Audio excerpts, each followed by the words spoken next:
Hey everybody, we are looking at a brand new addition to my 55-gallon Gourami tank, and that is my little Golden Zebra Loach.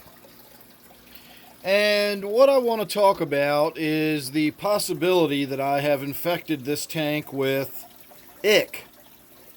I got a comment from one of my viewers. In fact, they emailed me saying that in a previous video I'd shot of this fish, if you look very carefully, you can see a couple of specks and spots on its fins, and it gives the impression that it has ick, or sometimes called white spot disease. And indeed, this fish does have some little white spots on its fins, but this fish also has little white spots in its coloring in some parts of its body too.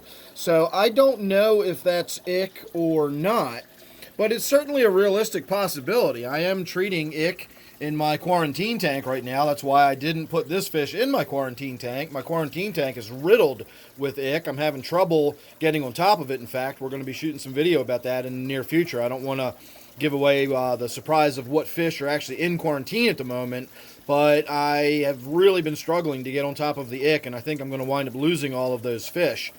So because that tank is already so riddled with ick, I didn't want to put a new fish in there, and I threw the dice on putting it in the tank directly without quarantining it first. And I did that knowing I was taking a risk. I did that knowing that I might have to wind up treating this entire tank for ick, and I may have to. I'm going to keep a very close eye not only on that fish, but I'm going to keep a close eye on all of the fish in this tank, in particular the fish that spend a lot of time near the bottom. Those are always the first fish to get hit when you have ick introduced to a tank.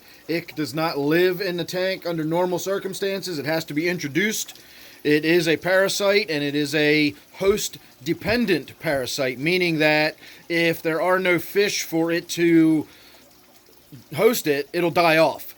So it can't live in a tank without being in the fish, and therefore there's no dormant kind of ick that always lives in there waiting to take over your tank or something like that. It has to be introduced. It has to be brought into the tank with an infected fish or contaminated water, or something has to get it into your tank to cause an outbreak.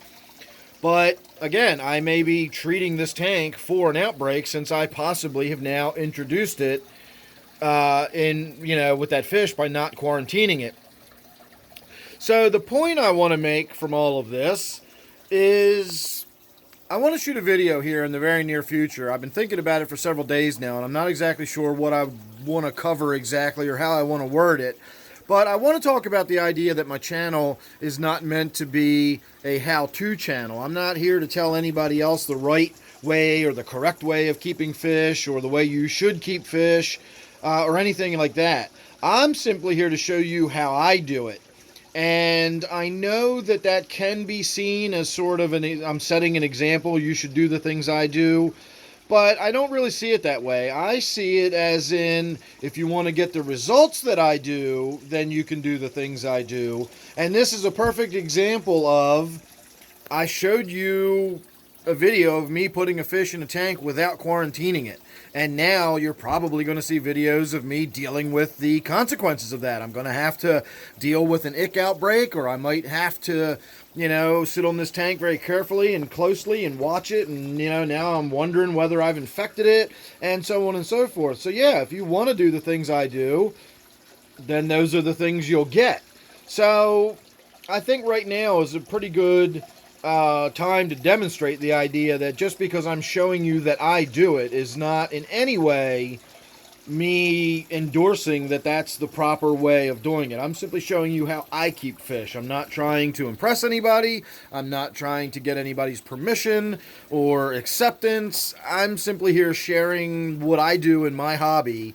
And sometimes that has bad results because I make mistakes, or I do dumb things, or I make impulsive decisions or purchases or whatever. And in this case, I put a fish in my tank knowingly without quarantining it, and I knew the risks I was taking, and now we might have to be paying the price for those risks. But we'll see. I don't know if that's the case or not, but if it is the case, you're going to find out about it. I'm not going to, pretend this didn't happen or pretend that I don't do boneheaded things in my fish keeping hobby. Again, I'm not here to impress anybody. I'm just here to share my hobby with you. And this is some of the stuff I do. I wanted that zebra loach. I didn't think it was going to be there if I came back a week later. It's not a fish that store normally carries. It was kind of a one of, it was just in there. And if I wanted it, I needed to grab it. And that's the long and short of it. I wanted that fish, and if I didn't take it home that day, I wouldn't have got it.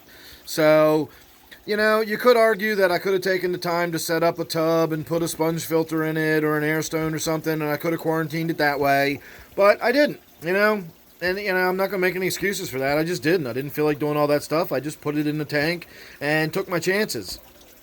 So, more often than not, I've been lucky. But there are times where it goes wrong and you wind up infecting your tank with ick or something worse. Fortunately, I've never infected my tank with anything worse. From the pet store, I have brought some pretty nasty stuff home from catching fish locally in my streams. I've brought columnaris home and I've brought parasites into the tank before. But from my local fish stores and my big chain pet stores, the worst I've ever really brought home has been ick. To my knowledge, whether I ever brought any parasites home, they might have killed the fish that contained the parasite, but I never had any outbreak of parasites in the tank, or I never lost any other fish due to that. Again, my only real problem has ever been ick.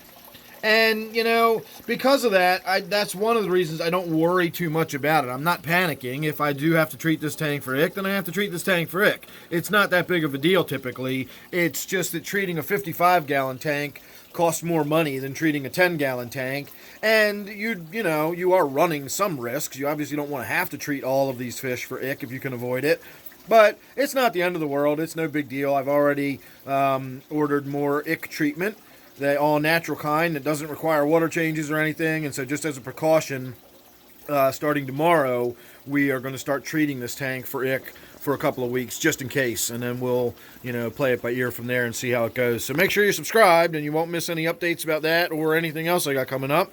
Don't forget, this one here is my 55-gallon Gourami tank. Thanks for watching, and I'll see you real soon in the next one.